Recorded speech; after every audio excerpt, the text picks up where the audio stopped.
So I wanted to take a second and talk about the double entry journal just to kind of walk you through it. It took a long time for me to walk my students through it. So that's something that you can certainly expect. But up here we've got the little prompts.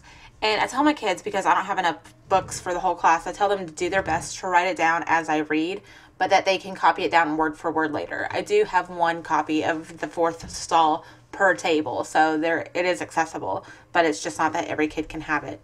And then they write down the chapter number, the page number, as quickly as they can.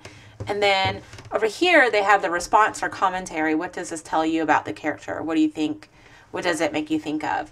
And if they're having a problem right here, then I've directed them to some prompts down here that they can use. So there's really no reason to do that. I tell them to do this after I finish the read aloud. Like, they shouldn't be working on this as I'm reading out loud, because they need to be listening to the story.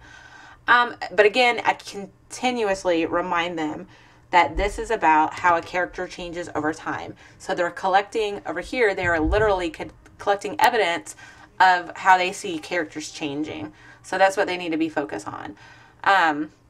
They say, like, that was, this student says, that was Vince's idea. Turned out he was obsessed with statistics and records even back then. This is a perfect quote, because it shows one of the main characters how a long time ago he was obsessed with statistics and records, and we know from the story now that that's like one of his things. So this is a really, really good example of what this should look like. But I tell them, like, as we're reading, that this, they can just kind of jot down some of the words, and then they can go back and copy it word for word later, which I think the student did. So